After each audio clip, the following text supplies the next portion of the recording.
Troisième question, est-ce que vous voulez bien proposer des noms pour le prochain gouvernement? Bon, pour la première question, le parti libyen ont réagi positivement. On a entendu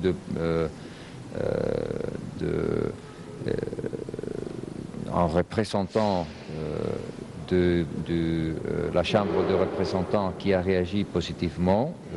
On a vu également un communiqué qui a été publié hier soir à Tripoli par le Congrès qui a également encouragé, après la lecture de cette proposition, a encouragé la délégation qui est ici en Maroc à continuer son travail. Donc la première réaction a été positive.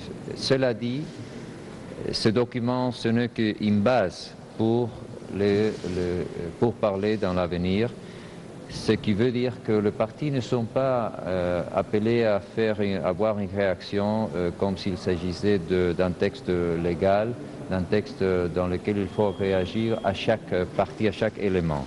Donc une réponse positive, mais les partis savent très bien qu'il reste beaucoup à négocier, beaucoup à travailler, que ça sera l'objet de nos échanges dans le suivant phase de notre négociation. Et votre deuxième question, si je comprends bien, c'est la même question qui a été déjà posée. C'est le Parlement, c'est la Chambre des représentants l'actuelle. Et votre troisième question, j'ai oublié. Ah oui, le nom.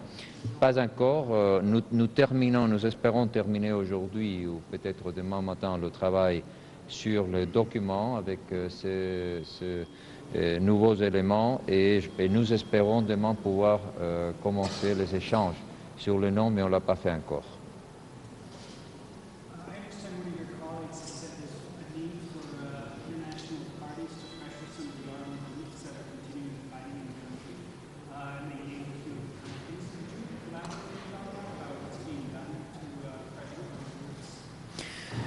Well, I think that there is a very strong message from the Security Council, from the Secretary General of the United Nations, from all the neighboring countries of Libya, from the countries in the region.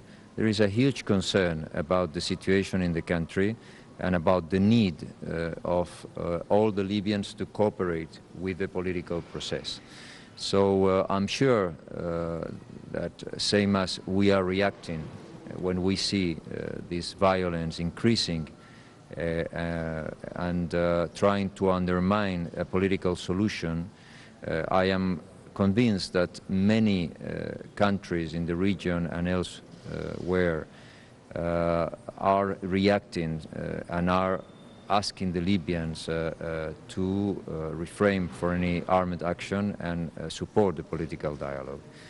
I am equally sure that we will see in the coming days very strong calls from the Security Council because it seems to be always the same pattern. We make progress, we have the impression that we are getting closer to an agreement, and then we always have violence from both camps, which means what we have explained many times, there are extremists in both camps, radicals, hardliners, who don't want a political solution. That's the situation we have.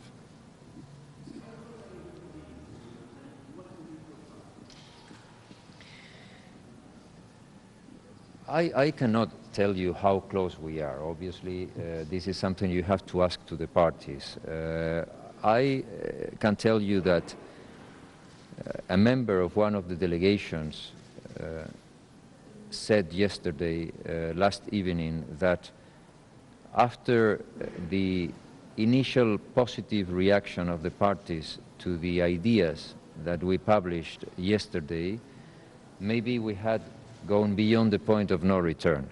But my experience in Libya tells me that Libyans can always go back for whatever point, even from the point of no return. They can always return. So are we already really in the point of no return, and with this proposal that gives an impression of what the expectations of the parties could be? I hope so. I hope so.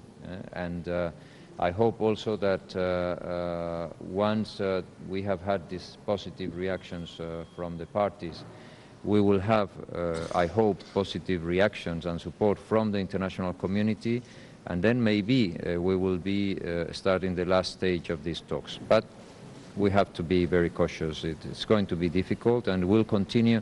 You know, always the last miles are the most difficult ones. And this, I expect to finalize the documents with the new elements that we have included after the ideas we published yesterday, and to have a first exchange of views on the names. Then obviously we will have to stop, because we have a very important appointment in Sharm el-Sheikh, the Arab League summit. So we will have to stop, we will have to leave an opportunity to the regional leaders to express their views, and I am sure Libya is going to be a key element for discussion in Sharm el-Sheikh, and then in the coming days we will convene the parties again.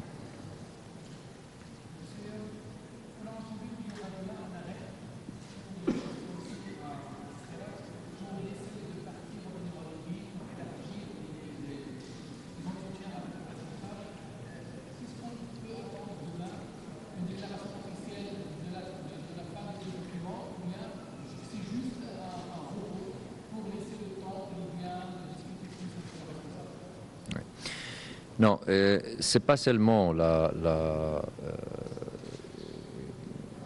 les retours de partis pour les consultations. Nous avons aussi le sommet de la Ligue arabe. Et le sommet de la Ligue arabe, sans doute, va traiter la question de la Libye. Les ministres d'Affaires étrangères sont déjà sur place ou en déplacement aujourd'hui.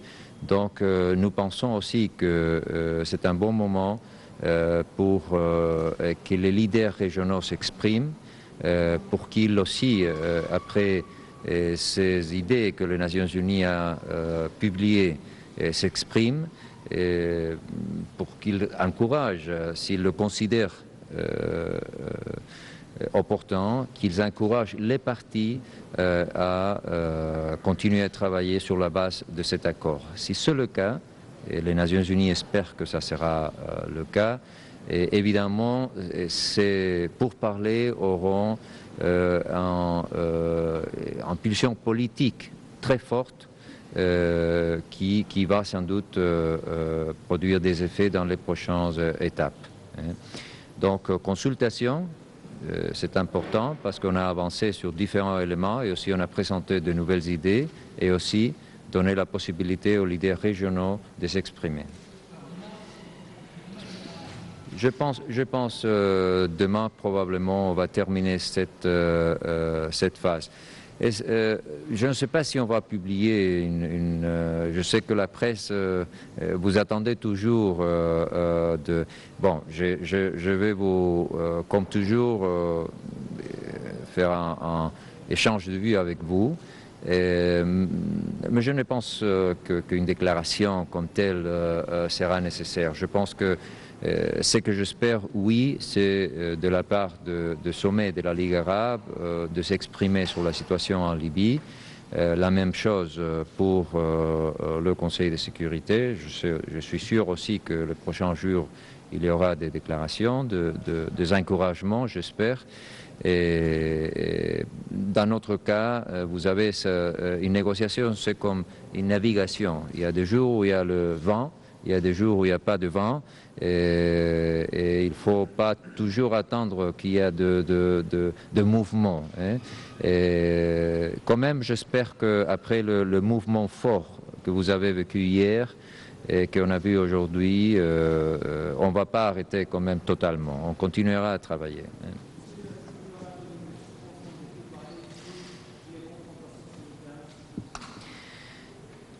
Ça, c'est une décision que les partis doivent prendre. À mon avis, quand il y a la violence, quand il y a la pression des extrémistes, quand il y a la pression de groupes terroristes, ce qu'il faut faire, c'est ne jamais arrêter. Prenez l'exemple de la Tunisie. Qu'est-ce qu'ils ont fait aujourd'hui? Ils ont réouvert le musée du Bardo. Voilà un exemple de courage.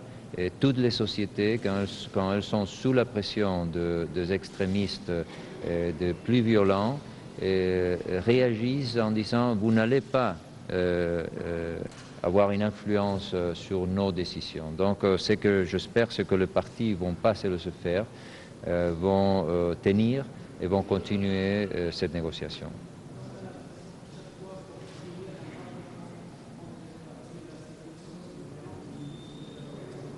Oui, oui, c'est ça la situation que nous avons en Libye, effectivement.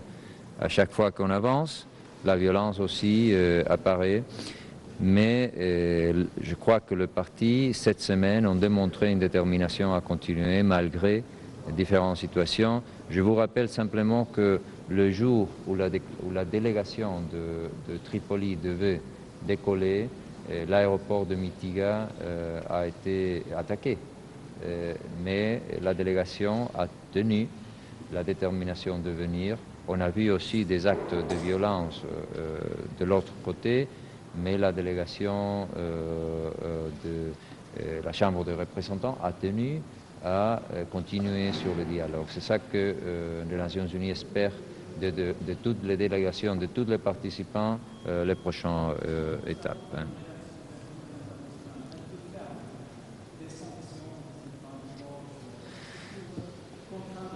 Il y a un comité de sanctions qui travaille tout le temps, qui suit la situation tout le temps.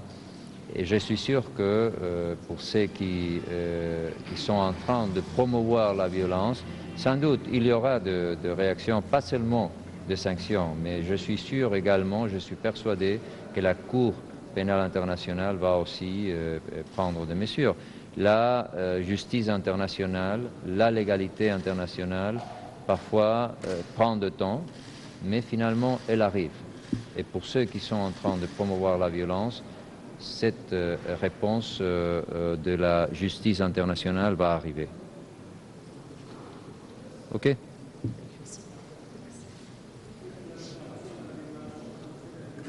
Ah, oui, mais je pense que j'ai tout dit pratiquement avec mes réponses. Hein? Oui, je crois. Hein? OK. Merci.